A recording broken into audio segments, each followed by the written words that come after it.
El día de hoy es lunes, empieza la semana y como cada lunes tenemos nuestra sección de análisis político con el reconocido periodista Óscar Davis Martínez.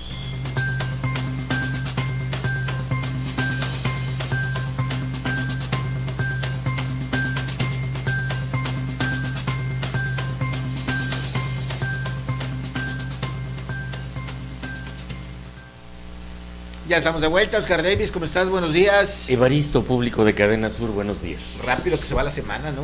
Pues sí, la semana, el mes, ya se va a acabar septiembre. Así es, ya se acerca, Óscar, en una semana justamente ya viene el relevo, justo, ¿no? Hoy estamos a 23, 7 días, 30, y ya viene el relevo de los poderes, tanto a nivel federal como estatal. Aquí en la tienda de autoservicio, ¿cómo se llama? La que está en Cojutla, por la Soriana, ya hay artículos de Navidad. ¿A poco? Anticipándonos ya lo que se nos viene. Y sí, no dudaría yo que las grandes tiendas, pues ansiosas como están, ¿verdad?, de empezar a vender, ya están los productos de fin de año. Ya nos quedan 3 meses. Ahí viene tu cumpleaños, por cierto, compañero.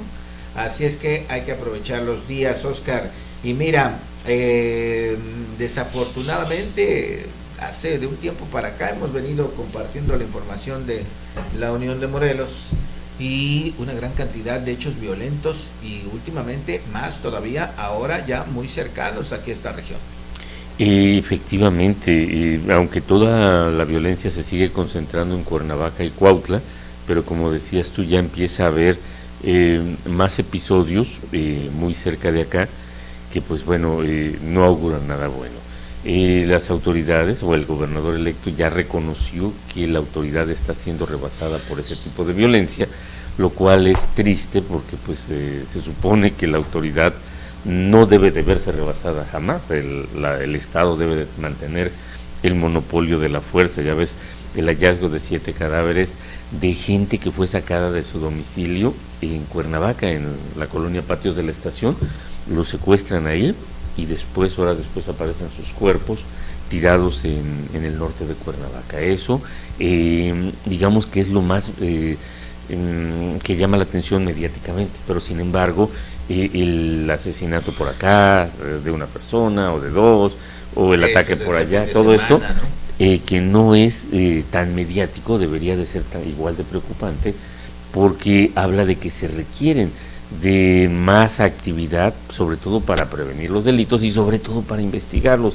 ¿Cómo no van a matar tanto en Morelos si es impune matar? Cualquiera puede matar y nadie lo va a investigar porque la fiscalía no investiga los delitos. Eso incentiva a que se cometa toda clase de crímenes y sobre todo los más terribles. Tú dime qué caso ha solucionado la policía judicial, ¿cómo se llama? La policía de investigación criminal de ahora o la fiscalía, que sea relevante o medianamente relevante. Las personas que han perdido a sus seres queridos, ya sean las víctimas poderosas o humildes, con dinero, sin dinero, hombres, mujeres, profesionistas o no profesionistas, no se resuelven los crímenes. Entonces, eso es parte de la ola de violencia que estamos viviendo. ¿Cómo no van a atacar impunemente tanto el crimen organizado como los criminales independientes si saben que no les hace nada, nadie los va a perseguir? Así es, lamentablemente, y esto lo vienes diciendo desde el inicio del sexenio. Definitivamente la policía preventiva o las policías preventivas deberían de hacer mejor su labor, lo tienen que hacer. Pero ¿de qué sirve que lo hagan medianamente bien o excelentemente bien si los delitos no se persiguen, no se investigan? Ahora, otra cara de esta inseguridad y que causó incluso que Morelos fuera visto a nivel nacional, comentado a nivel nacional, fue la salida de una empresa de Puente de Ixtla, ¿no? Sí, definitivamente, cuando la Coca-Cola cerró su bodega en Puente de Ixtla, después de que le secuestraron a 4 de sus trabajadores, simplemente se exhibió que el crimen organizado controla muchas de las actividades económicas de la región colindante con el estado de Guerrero. Eso ya ocurre desde hace años, y solamente porque la Coca-Cola tiene el poder como empresa que le da ser una franquicia mundial, trascendió. pero si no, hubiera pasado que cualquier otra de las empresas que han emigrado lo hacen calladitos, se pierden los empleos, se pierde el dinero que se derramaba por ahí, y pues se pierde más todavía el prestigio en el ámbito económico del Estado, y no pasa nada. Sin embargo, por el impulso de esa marca, por fortuna, se sabe que ese tipo de cosas están ocurriendo. Ya se reforzó la seguridad, ya dijo la Guardia Nacional o el Ejército que ya hay condiciones de seguridad para que esa empresa siga operando, pero esa empresa no va a volver a operar hasta que, pues bueno, se den realmente esas condiciones. Es claro que se van a esperar a que cambie este gobierno. Empieza el próximo gobierno ya en una semana, pues con este tema muy complicado, ¿no? Va a llevarles tiempo, no creo que de inmediato se empiecen a ver resultados. Es un tema ya muy viejo, no es de este sexenio tampoco, es de muchos más sexenios, así es que es muy complejo todo este asunto. Así es la seguridad, el combate a la inseguridad tiene muchos frentes, o tienen que atacarse desde muchos frentes, que van desde lo meramente operativo, ¿no? De más policías, mejor armados, con un uso más eficiente de la fuerza pública, pero también implica cuestiones sociales que saquen a la gente que se dedica ahora a delinquir de ese mundo y los reinserte de nuevo, lo cual es muy difícil porque el crimen deja más ingresos que la vida normal, ¿no? Que un trabajo asalariado, pero pues se tiene que beca. Y que una beca, aunque las becas en parte contribuyeron a contrarrestar esa situación, pero no se compara el monto de una beca a lo que el delito puede producir. Claro, siempre y cuando los delincuentes no vean, porque no lo ven, que es a cambio de una vida corta y azarosa. El promedio de actividad, este estudio se hizo hace 10 años. Aproximadamente, bueno, quienes se vendían en aquella época como sicarios tenían un ingreso promedio, según el estudio ese, de 7,500 pesos, que era más de lo que ganaban como empleados de alguna tienda o de algo así, y podría esa cifra ser superior conforme fueran colocándose en ese ámbito. Pero ¿sabes cuál era su vida útil? 3 años y medio. En ese periodo podrían ser o detenidos o asesinados. Así es, y bueno, las cifras son muy claras, más de 100,000 personas asesinadas. Exacto. En este sexenio, imagínate. Qué situación, Oscar. Y en medio de esto, y como una posible solución a la inseguridad, la Guardia Nacional, pues prácticamente ya va a quedar bajo el mando de la Secretaría de la Defensa Nacional. ¿Será la solución? Definitivamente no, mira, el ejército fue creado, fue concebido desde el principio de la humanidad como un arma, o sea, aunque cada uno de esos elementos tiene sus propias armas, pero un ejército en sí es un arma preparada para destruir al enemigo, sea cualquiera que sea el enemigo. Entonces, de antemano, la doctrina militar no casa con la vida civil. Los policías están entrenados para salvaguardar el orden, no para destruirlo o para destruir al enemigo. Entonces, desde allí es una concepción totalmente diferente, por lo que la Guardia Nacional no se va a encuadrar en las necesidades de México. Podemos correr, como dicen. ¿Cómo ves tú esa posibilidad, el riesgo de que haya abusos y no se respeten los derechos humanos? Bueno, lo sabemos. ¿Te acuerdas que en una de las etapas del combate al crimen organizado aquí en Morelos, cuando el ejército se le dio carta blanca, varias personas fueron asesinadas, una de las cuales fue muy célebre, ¿cómo se llamaba? Se apellidaba Sánchez Santana, ese joven, Yetro Rancet Sánchez Santana, que fue asesinado a golpes en la zona militar aquí de Cuernavaca, y su cadáver tirado por los rumbos de Azochiapan, porque él se dijo en la feria de Cuernavaca, dijo que yo soy de un cártel y no sé cuántas. Entonces la policía lo detuvo por estar escandalizando en ese lugar, porque se había tomado demasiadas cervezas, pero la policía decidió que en lugar de llevárselo a la cárcel, como decía que era de un cártel, se lo entregaron al ejército.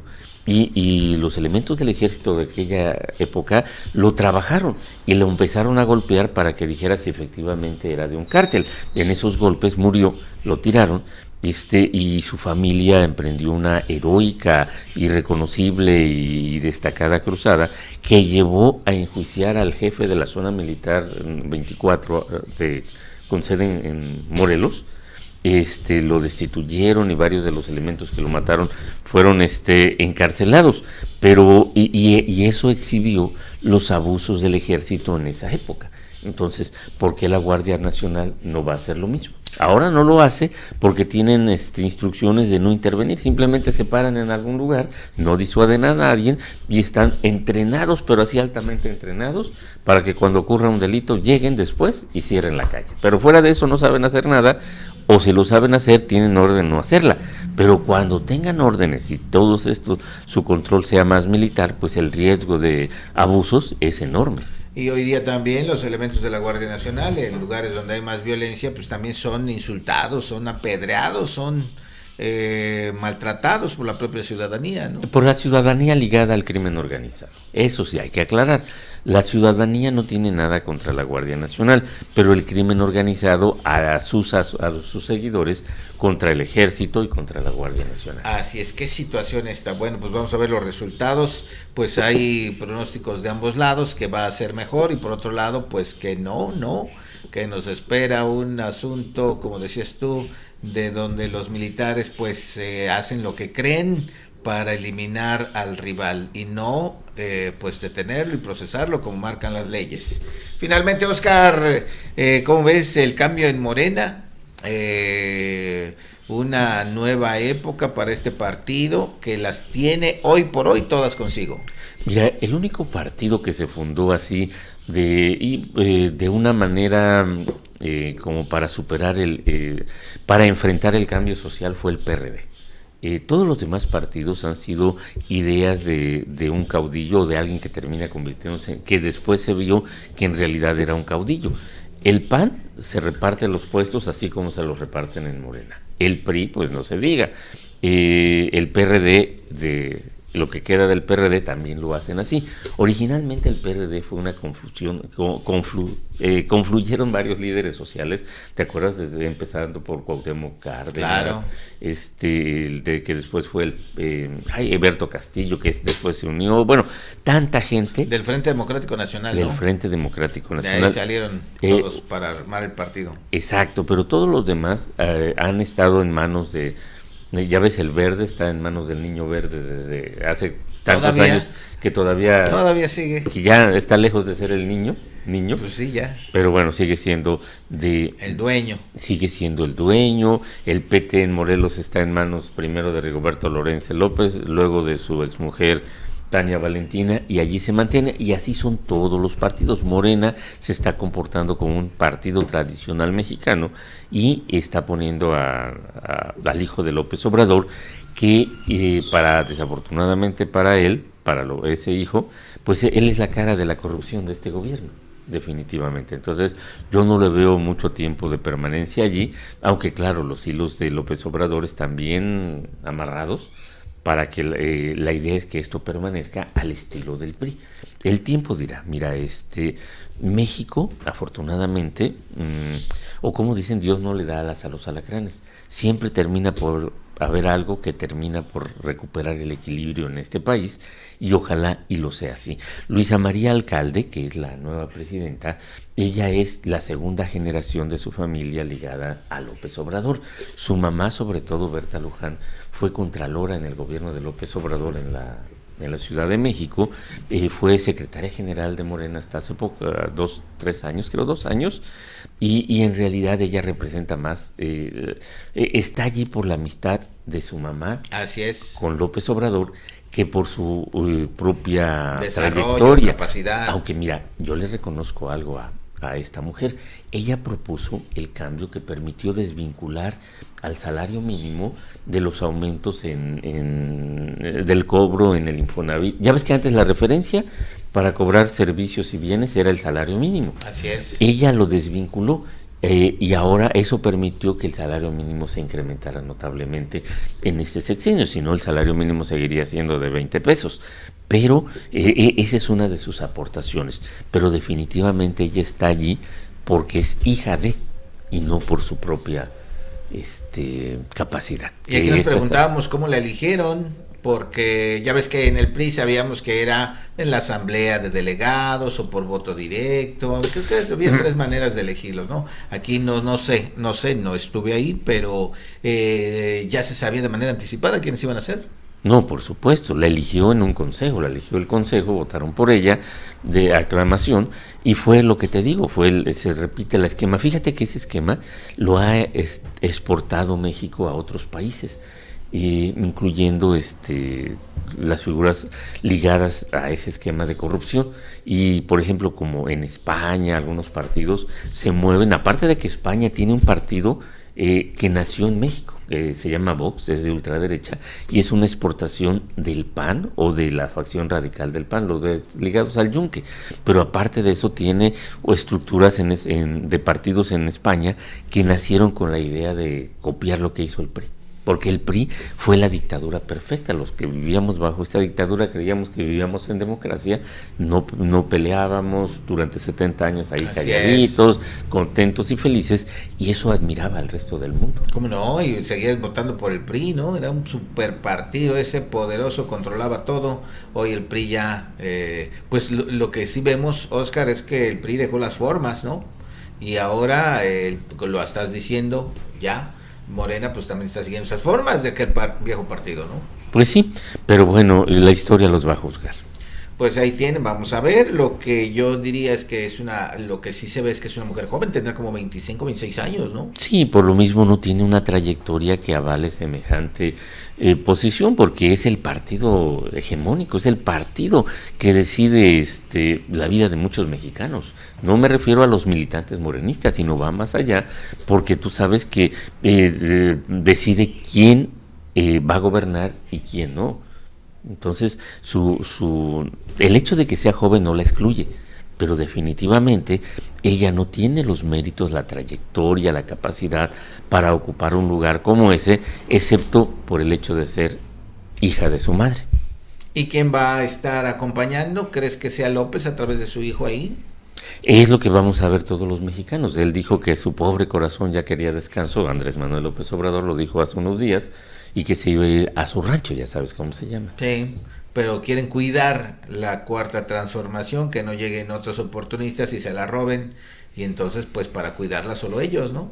Pues sí, tristemente, igual que pasa en los demás partidos. Así es. Ya ves cómo se llama. El Verde puso a su hijo para que cuidara, ¿no? Alejandro Moreno, el PRI se puso a sí mismo, ¿no? Cambió todos los estatutos para seguir cuidando su legado. Así es.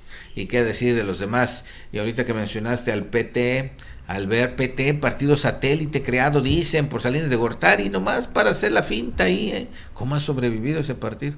¿Y qué decir del Verde?